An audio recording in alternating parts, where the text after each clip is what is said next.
नमस्कार दोस्तों, मैं रत्नेश सर आप सभी का स्टडी 91 में स्वागत करता हूँ। और कैसे हैं आप सब? उम्मीद करता हूँ सर सब में जहाँ भी होंगे मस्त। दोस्तों आज बहुत इंपॉर्टेंट टॉपिक लेके आया हूँ। जैसा कि आप जानते हैं कि जितना ज़्यादा से ज़्यादा प्रीवियस ईयर क्वेश्चन लगाएंगे उतना आप सफलता के करीब पहुँचेंगे दोस्तों। तो दोस्तों आइए आज अपने प्रश्नों की श्रृंखला प्रारंभ करते हैं और बहुत ही मज़ेदार और धमाकेदार क्वेश्चन लेके आए दोस्तों।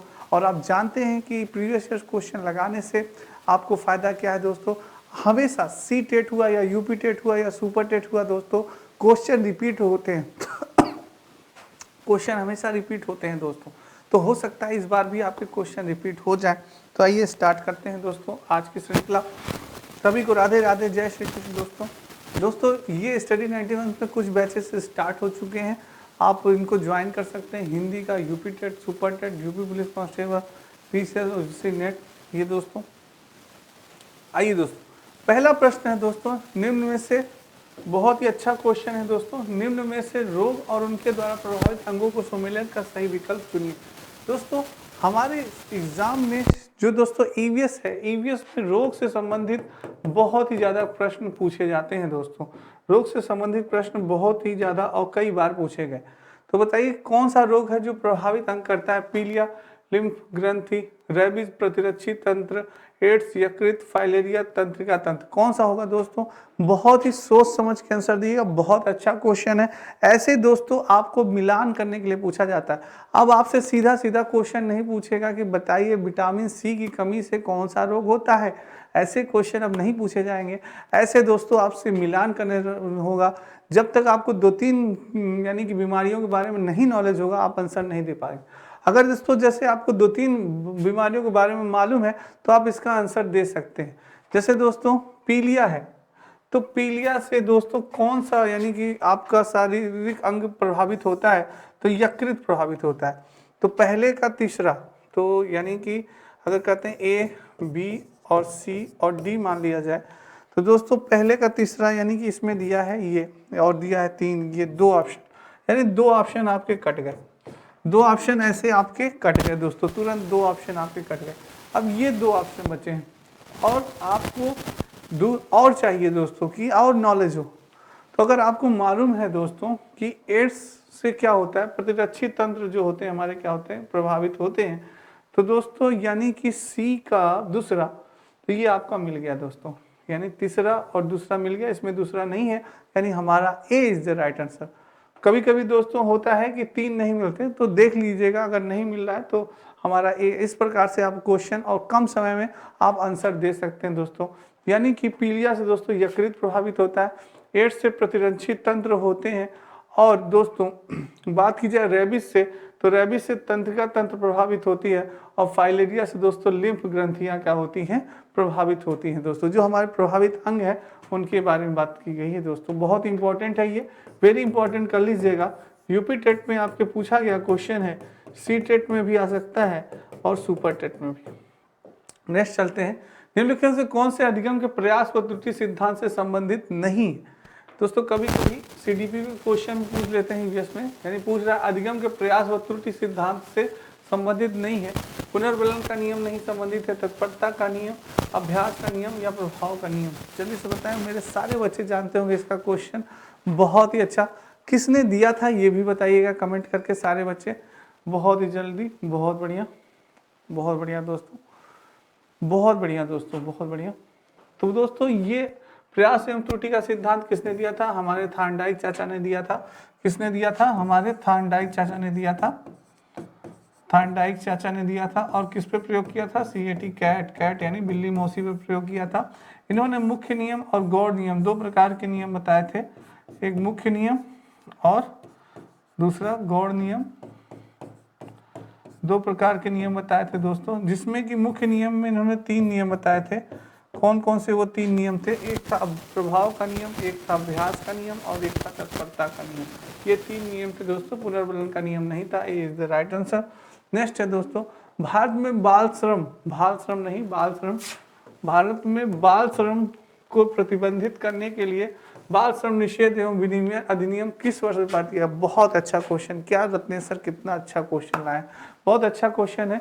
1938, 1988, 1986, 2017 में। वेरी इंपॉर्टेंट दोस्तों, बहुत ही अच्छा क्वेश्चन है। यूपी टेट में आपके पूछा गया है दोस्तों, सी टेट में भी आ सकता है और सुपर टेट में भी। गलत नहीं होना चाहिए मेरे किसी भी शेयर का, जल्दी से आंसर दें। बहुत अच्छा क्वेश्चन है, क्या बात है दोस्तों, बहुत बढ़िया, बहुत बढ़िया आंसर आ रहा है, बहुत बढ़िया आंसर दे रहे हैं सभी बच्चे। जल्दी से आंसर दें दोस्तों, बहुत बढ़िया दोस्तों, बहुत बढ़िया आंसर आ रहा है दोस्तों। आपका आंसर है भारत में बाल श्रम को प्रतिबंधित करने के लिए बाल श्रम निषेध अधिनियम किस वर्ष में पारित किया गया? तो 1986 में दोस्तों, 1986 में किया गया दोस्तों। इसके अनुसार दोस्तों 14 वर्ष से कम बच्चे से अगर आप बाल श्रम करवा रहे हैं तो आपको दोस्तों क्या होगा, आपको दंडनीय अपराध दिया जाएगा दोस्तों। ठीक है, तो ये आपके लिए दोस्तों क्या है, दंडनीय। 1986 के अनुसार बाल श्रम को प्रतिबंधित किया गया, और कि अगर आप 14 वर्ष से कम के बच्चे से दोस्तों कोई भी कार्य करा रहे हैं या उसको से श्रम करा रहे हैं तो आपको दंडनीय अपराध दिया जाएगा। तो ये चीज़ है दोस्तों, 1986 में ये हुआ। बहुत ही बढ़िया क्वेश्चन था। विटामिन ए की कमी से होने वाला रोग, देखिए दोस्तों बहुत इंपॉर्टेंट क्वेश्चन है, ये भी वेरी इंपॉर्टेंट। आपके ये यूपी टेट में पूछा गया, कई बार ये क्वेश्चन आया है दोस्तों, सी टेट में भी पूछा जा सकता है और सुपर टेट में भी। अगर आपने विटामिन से संबंधित मेरी वीडियोस अगर देखी है दोस्तों तो आप जरूर इसका आंसर देख लेंगे। अगर आपने नहीं देखी तो जरूर देखिएगा, CDP by Ratnesh sir search करिएगा, तुरंत मिल जाएगा सारी video. CDP by Ratnesh sir, सारी वीडियो आपको, और लिंक दिया गया होगा नीचे दोस्तों, उसमें भी देख सकते हैं। विटामिन से संबंधित बहुत अच्छी वीडियो बनी है, उससे कौन कौन सा रोग होते हैं देख लीजिएगा। विटामिन ए की कमी से होने वाला रोग क्या है? मेरे सारे बच्चे जल्दी से आंसर दें। बहुत ही बढ़िया, बहुत बढ़िया आंसर आ रहा है। तो दोस्तों विटामिन ए की कमी से होने वाला रोग है हमारा रतौंधी। क्या है? विटामिन ए की कमी से रतौंधी होता है। रिकेटस किसकी कमी से होता है? विटामिन डी की कमी से रिकेटस होता है। स्कर्वी किसके होता है? विटामिन सी की कमी से स्कर्वी होता है। तो डी से रिकेटस, ए से रतौंधी, सी से स्कर्वी, विटामिन सी की स्कर्वी। तो ये दोस्तों होता है, इनकी कमियों से ये वाला रोग होता है। बहुत इंपॉर्टेंट क्वेश्चन था, बहुत ही अच्छा क्वेश्चन था। तरुण भारत संघ नामक समूह संबंधित है किससे दोस्तों? पुरानी झील पुनर्निर्माणित करने से, और विशेष रूप से सक्षम बच्चों को सिखाने में मदद करने से, स्कूलों में दोपहर का पका हुआ भोजन उपलब्ध करवाने से, या आर्थिक रूप से कमजोर वर्गों में बच्चों के लिए निःशुल्क कोचिंग कक्षा चलवाने से। वेरी इंपॉर्टेंट क्वेश्चन है दोस्तों, यूपी टेट में पूछा गया क्वेश्चन है, सी टेट में भी आ सकता है दोस्तों, और सुपर टेट में भी आ सकता है। जल्दी से आंसर दें। तरुण भारत संघ नामक समूह संबंधित है दोस्तों किससे है? बहुत ही अच्छा क्वेश्चन है, बहुत अच्छा क्वेश्चन। जल्दी से आंसर दें सारे बच्चे, गलत नहीं होना चाहिए मेरे किसी भी शेयर का। क्या बात है दोस्तों, बहुत ही बढ़िया दोस्तों, बिल्कुल दोस्तों। तरुण भारत संघ नामक समूह संबंधित है पुरानी झीलों से पुनर्निर्माणित करने से दोस्तों। A is the right answer, बिल्कुल सही दोस्तों। जो तरुण भारत संघ नामक समूह है ये संबंधित है पुरानी झील को निर्माण करने से। बहुत अच्छा आंसर दिया आपने। नेक्स्ट है दोस्तों, ये आपके स्टडी 91 में कुछ पुस्तकें दी गई हैं दोस्तों अपनी हिंदी वीडियो पेट कॉम्बो। सारी पुस्तकें दोस्तों फ्री डिलीवरी है, आप कहीं भी मंगा सकते हैं, कोई भी चार्ज देने की आवश्यकता नहीं है। आपका नंबर भी दिया गया है दोस्तों, कोई दिक्कत परेशानी तो इस पर आप कॉल कर सकते हैं। आइए दोस्तों नेक्स्ट चलते हैं। निम्नलिखित में से लेह और लद्दाख के मकानों की विशेषताएं चुनिए। पेड़ के तनों से बनी लकड़ी की ढालू छतें, निचली मंजिल में कोई खिड़की नहीं होती है, पत्थर मिट्टी और चूने से बनी मोटी दीवारें, लकड़ी के फर्श। दोस्तों क्या होगा? बहुत ही अच्छा क्वेश्चन है दोस्तों, वेरी इंपॉर्टेंट, पूछा गया है कई बार क्वेश्चन ये आया हुआ है दोस्तों। यूपी टेट में आया हुआ क्वेश्चन है, सी टेट में भी आ सकता है और सुपर टेट में भी दोस्तों। जल्दी से आंसर दें, गलत नहीं होना चाहिए दोस्तों। लेह और लद्दाख के मकानों की विशेषताएं चुनिए दोस्तों। अगर आप कभी लेह लद्दाख गए होंगे तो आप तुरंत इसका आंसर दे देंगे, नहीं गए हैं तो जाइए जरूर, बहुत ही अच्छी जगह है। देखिए तो दोस्तों आपको अगर जानकारी होगी तो लेह और लद्दाख के जो होती हैं, जो निचले मंजिले में कोई भी खिड़की नहीं होती, ये सही है। पत्थर और मिट्टी से जो उनकी दीवारें बनती हैं घर की दोस्तों, वो किसकी बनी होती हैं? पत्थर, मिट्टी और चूने की बनी होती हैं दोस्तों। और लकड़ी जो होते हैं वो किसके होते हैं? फर्श के होते हैं। यानी आपका बी ऑप्शन सही है, सी और डी दोनों सही है, यानी दो ऑप्शन आपका बिल्कुल सही है दोस्तों। नेक्स्ट चलते हैं। एक ही तरह की फसल बार बार उगाने पर बहुत से रसायनों का उपयोग करने से मृदा उर्वरक उपजाऊ बन जाती है, बंजर हो जाती है, किसी विशेष फसल की उपयोगी बन जाती है या सिंचाई के लिए उपयुक्त बन जाती है। Very important question. और मुझे लगता है मेरे किसान मित्र या किसान जो स्टूडेंट्स होंगे वो तो तुरंत आंसर इसका दे देंगे, और कोई भी वो नहीं होगा। कुछ बच्चे होंगे जो शहरी होंगे वो शायद न दे पाए, पर उनकी जानकारी होगी तो जरूर दे लेंगे, तुरंत दे देंगे। फास्ट जल्दी से आंसर दें। बहुत ही बढ़िया, बहुत बढ़िया आंसर दे रहे हैं सारे बच्चे, जल्दी से आंसर दें। बात हो रही है दोस्तों एक ही तरह की फसल बार बार उगाने पे, यानी कि एक ही तरह की फसल बार बार उगाने पे बहुत से रसायनों के उपयोग करने से क्या होता है? मृदा, हमारी जो मिट्टी होती है, मिट्टी क्या हो जाती है दोस्तों? बंजर हो जाती है। क्या होती है? बंजर हो जाती है। अगर एक ही फसल हम बार बार उसमें उगाएंगे तो वो मिट्टी क्या हो जाएगी? बंजर हो जाएगी। ये गलत है दोस्तों, ये भी गलत है, ये भी गलत है, बंजर हो जाती है। इसलिए रासायनिक खादों का नहीं बल्कि हमें जैविक खादों का प्रयोग करना चाहिए। जैसे गोबर हो गया दोस्तों, पत्तियां हो गई, इनका प्रयोग करिए दोस्तों आप, बल्कि रासायनिक खादों का प्रयोग ना करिए। इससे क्योंकि जो दोस्तों उससे जो वो होती है, आपकी जो फसल होती है वो भी खाने योग्य नहीं होती रासायनिक खादों से। वो जब आप खाते हैं तो भी आपको नुकसान करती है दोस्तों, ये चीज़ है। नेक्स्ट है दोस्तों, मानचित्र पढ़ने के लिए आवश्यक कौशल में शामिल है क्या? सर बहुत ही अच्छा क्वेश्चन है, वेरी इंपॉर्टेंट करिएगा। यूपी टेट में आया हुआ क्वेश्चन है, सी टेट में भी आ सकता है और सुपर टेट में भी। अभिव्यक्त्यात्मक योग्यताओं को बाहर निकालने के लिए विलक्षण संप्रेषण कौशल, स्थान, दूरी और दिशाओं की सापेक्ष स्थिति को समझने की योग्यता, ड्राइंग और पेंटिंग में विलक्षण कुशलता, ग्लोब पर स्थित दर्शाने के लिए स्केच और गणनाओं का उपयोग करने की योग्यता। क्या होगा दोस्तों? जल्दी से आंसर दें, वेरी इंपॉर्टेंट, बहुत अच्छा क्वेश्चन है। मानचित्र पढ़ने के लिए आवश्यक कौशल में शामिल है, क्या शामिल है दोस्तों? जल्दी से आंसर दें, मेरे सारे बच्चे, गलत नहीं होना चाहिए।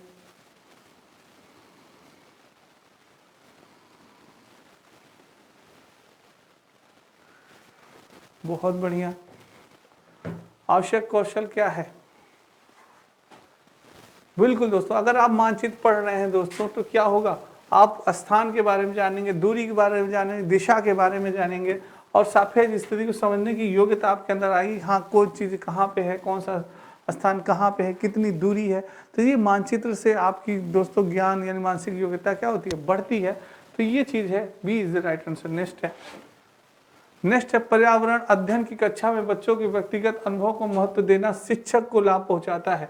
एक टीचर बन के क्या लाभ पहुंचाता है? को लाभ पहुंचाता है विषय को बच्चों के अनुभव संसार से जोड़ने और विमर्श व सीखने को बढ़ावा देने में, उसकी ऊर्जा बचाने में, क्योंकि बच्चे बातचीत करना पसंद करते हैं, बच्चे के विशिष्ट अनुभव को जानने में, बच्चों की भाषा और संप्रेषण कुशलताओं को सुधार और परिमार्जित करने में। बहुत अच्छा क्वेश्चन है दोस्तों, सी टेट में आपके पूछा गया क्वेश्चन है, यूपी टेट में भी आ सकता है और सुपर टेट में भी आ सकता है। जल्दी से आंसर दें, क्या होगा? पर्यावरण की अध्ययन की कक्षा में बच्चों के व्यक्तिगत अनुभव को महत्व देना शिक्षक को लाभ पहुंचाता है। क्या होगा? जल्दी से आंसर दें, बहुत बढ़िया क्वेश्चन है, बहुत बढ़िया दोस्तों, क्या बात है।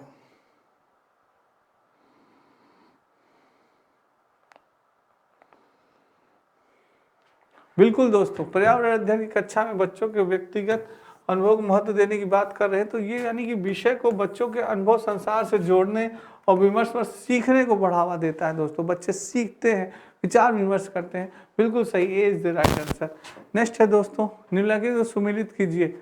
मछली हार्बेरियम यानी कि संग्रहण बताना है दोस्तों, और ये जीव, मछली हार्बेरियम होता है, केचुआ वाइबेरियम, तितली एक्वेरियम या शॉक टेरिटोरियम। अगर दोस्तों वही से है, अगर आपको एक दो जानकारियां हैं तो आप जल्दी से आंसर इसका दे लेंगे, नहीं होगी तो आप नहीं दे पाएंगे।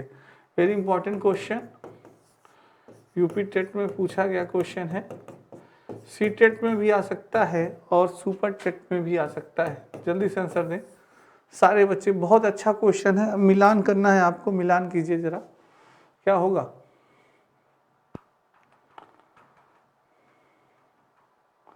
बिल्कुल, मछली तो आप जानते हैं एक्वेरियम होता है। पहले का तीसरा, तो एक ऑप्शन ये मिला, एक ऑप्शन ये मिला, दो ऑप्शन आपके तुरंत कट गए। ऐसे ऑप्शन काटा करिए। अब ये दो ऑप्शन बचे और इसमें भी चौथा है, इसमें भी चौथा है, यानी कि केचुए का क्या हो जाएगा, टेरियम हो जाएगा। अब बचा क्या, इसमें पहला है और इसमें क्या है, इसमें दूसरा है। तीसरे का क्या है, तितली का देखिए क्या होगा।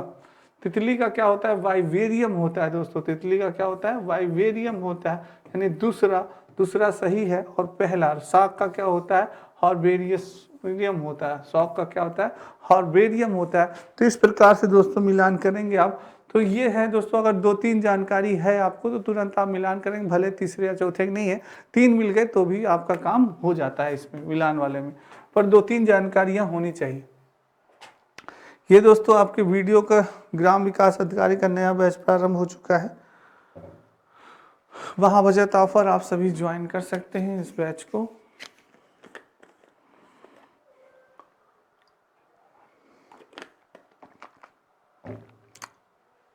आइए दोस्तों नेक्स्ट चलते हैं। नेक्स्ट है दोस्तों, दत्त कार्य के संबंध में निम्नलिखित में कौन सा कथन सही है। क्वेश्चन देखिएगा, ध्यान से पढ़िएगा दोस्तों, जितना क्वेश्चन ध्यान से पढ़ेंगे उतना सही है। दत्त कार्य बच्चों को सूचना खोजने, अपने विचारों का निर्माण करने और उन्हें उच्चरित करने का अवसर प्रदान करता है। दत्त कार्य अभिभावकों, भाइयों या बहनों द्वारा अपनी क्षमता का अनुसरण किया जा सकता है। प्रतिदिन विविधता और अभ्यास कराने के लिए कक्षा कार्य और फिर गृह कार्य के रूप में दत्त कार्य देने की आवश्यकता है। दत्त कार्य आकलन एवं एकमात्र तरीका है। जल्दी से आंसर दें दोस्तों सारे बच्चे, गलत नहीं होना चाहिए किसी भी बच्चे का। बहुत ही बढ़िया,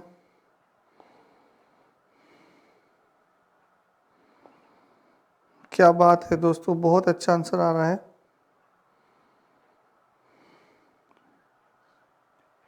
बहुत बढ़िया दोस्तों, क्या होगा इसका, यानी कि दत्त कार्यों के बच्चों को सूचक खोजने, अपने विचारों का निर्माण करने और उन्हें उच्चरित करने का अवसर प्रदान करना दोस्तों, A is the right answer. Next है दोस्तों, पर्यावरण अध्ययन की कक्षा में सरल प्रयोग और निर्देशन किए जा सकते हैं। बच्चे द्वारा पूछे गए प्रश्नों पर आधारित विचारों पर चर्चा करने, अवलोकन को दर्ज करने तथा उनकी विश्लेषण करने के लिए, कक्षा में अनुशासन को सुनिश्चित करने हो तो बच्चों को नियंत्रित करने के लिए, बच्चों को स्वयं सीखने के योग्य बनाने और अवलोकन कौशल को पैना करने के लिए उच्च कक्षाओं में क्या किया जाता है उसका अनुसरण कर। बहुत अच्छा क्वेश्चन है, वेरी इंपॉर्टेंट, कर लीजिएगा।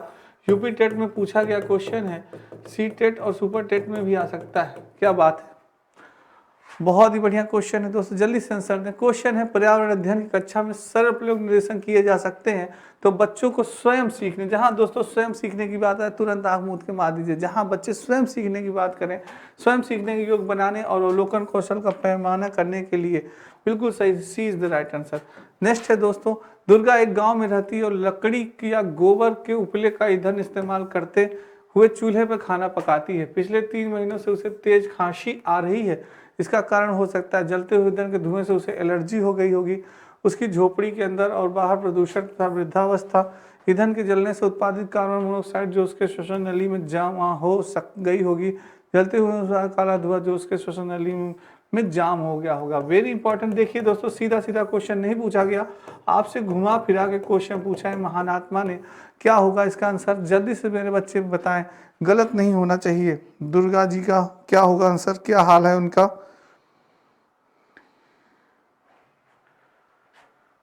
बहुत बढ़िया दोस्तों, तो दोस्तों दुर्गा जी क्या हुआ है कि जलते हुए ईंधन से उत्पादित काला धुआं जो उनके श्वसन नली में जाम हो गया है, इसलिए दोस्तों उनको क्या आ रही है, खांसी आ रही है, तेज खांसी आ रही है दुर्गा जी को, क्योंकि जो ईंधन हो रहा है, धुआं निकल रहा है, उनकी नली में क्या हो गया है, जमा हो गया है दोस्तों। बिल्कुल सही, D is the right answer. जब ध्रुव से में भूमध्य रेखा की ओर बढ़ते हैं तब जैव विविधता बढ़ती है, घटती है, स्थिर रहती है, इनमें से कोई नहीं। बहुत बढ़िया, जैव विविधता दोस्तों मैंने आपको पढ़ाया है, वेरी इंपॉर्टेंट है दोस्तों, सी टेट में आया हुआ क्वेश्चन है, यूपी टेट में आ सकता है और सुपर टेट में भी। जल्दी से आंसर दें सभी बच्चे, जल्दी से आंसर दें, गलत नहीं होना चाहिए दोस्तों। क्या बात है, बहुत बढ़िया, सब ध्रुव भूमध्य, बहुत बढ़िया।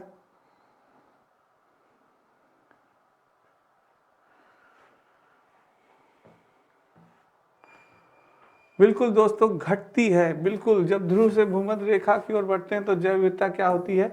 घटती है। B is the right answer. बहुत बढ़िया। नेक्स्ट है दोस्तों, राष्ट्रीय पाठ्यक्रम रूपरेखा 2000 के अनुसार पर्यावरण अध्ययन को किस कक्षा समूह में स्थान दिया गया है? पहली और दूसरी कक्षा, तीसरी से पांचवी कक्षा, छठी से आठवीं कक्षा, नवीं और 10वीं कक्षा। वेरी इंपॉर्टेंट क्वेश्चन दोस्तों, बहुत बढ़िया, बहुत बढ़िया दोस्तों। यूपी टेट में पूछा गया क्वेश्चन है, सी टेट में पूछ सकता है और सुपर टेट में भी, गलत नहीं होना चाहिए। तो दोस्तों मैं बताऊं, राष्ट्रीय पाठ रूपरेखा 2000 के अनुसार पर्यावरण अध्ययन को किस कक्षा समूह, तो ये है दोस्तों आपका दूसरा ऑप्शन, तीसरी से पांचवी कक्षा। बिल्कुल सही आंसर है। नेक्स्ट है दोस्तों, ये आपका यूसी नेट पेपर का कंप्लीट कोर्स नया बैच प्रारंभ हो गया है, मात्र 999 रुपये में आप सभी ले सकते हैं।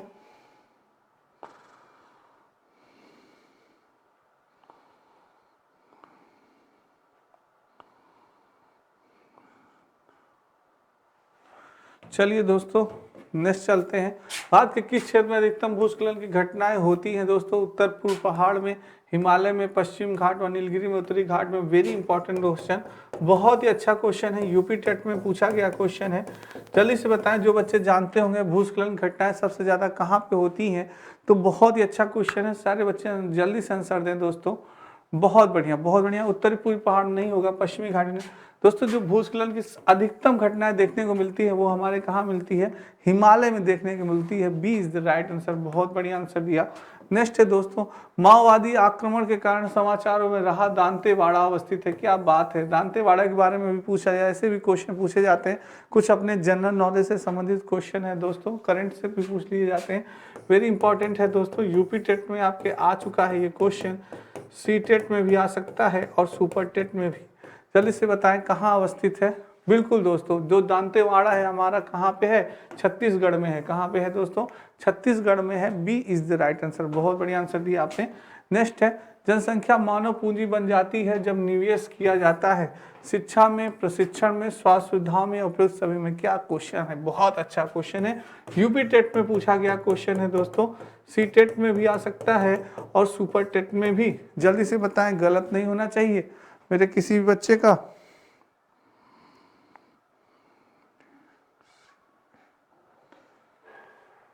बहुत बढ़िया दोस्तों, जनसंख्या मानव पूंजी बन जाती है जब निवेश किया जाता है, उपयुक्त सभी में दोस्तों होगा। बिल्कुल, शिक्षा में भी होगा, प्रशिक्षण में भी होगा, स्वास्थ्य सुविधाओं में भी होगा। बिल्कुल दोस्तों, बहुत बढ़िया क्वेश्चन।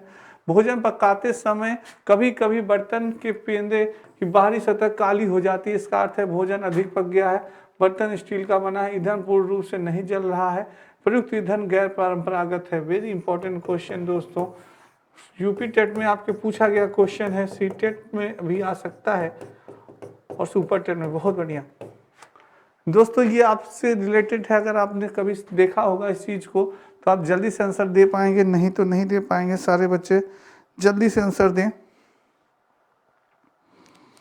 दोस्तों। है कि भोजन पकाते समय कभी कभी बर्तन के पेंदे की बाहरी सतह काली हो जाती है, इसका अर्थ क्या होगा? भोजन अधिक पक गया है? बिल्कुल नहीं, ये तो नहीं होगा। बर्तन स्टील का बना है? बिल्कुल नहीं।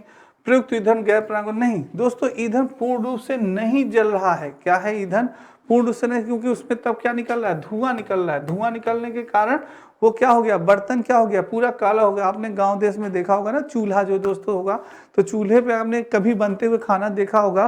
तो दोस्तों जब हमारा बर्तन कब काला होता है? जब ईंधन जल नहीं रहा है सही से और उसमें क्या हो रहा है? धुआं निकल रहा है। जब धुआं निकलता है तो वो क्या करता है? बर्तन को क्या कर देता है दोस्तों? काला कर देता है। तो ये आपका आंसर बिल्कुल सही है, सी इज द राइट आंसर दोस्तों।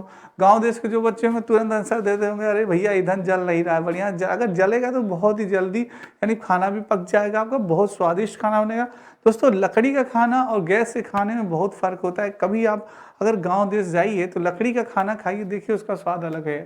पर्यावरण अध्ययन का प्रमुख उद्देश्य क्या है? पर्यावरण से सामंजस्य बनाना, जीव संरक्षण, प्रदूषण उन्मूलन या इनमें से सभी। वेरी इंपॉर्टेंट क्वेश्चन है दोस्तों, ये आपसे बहुत ही बार पूछा गया है। आपके यूपी टेट में पूछा गया है, सुपर टेट में भी पूछा जा सकता है और सी टेट में भी, कि भाई पर्यावरण का अध्ययन प्रमुख उद्देश्य क्या होता है?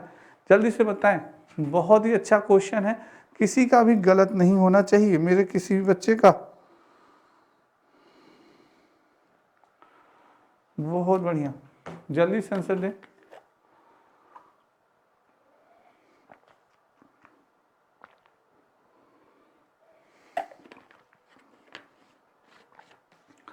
पर्यावरण अध्ययन की बात हो रही है दोस्तों, जल्दी से पर्यावरण अध्ययन के लिए। बहुत ही बढ़िया।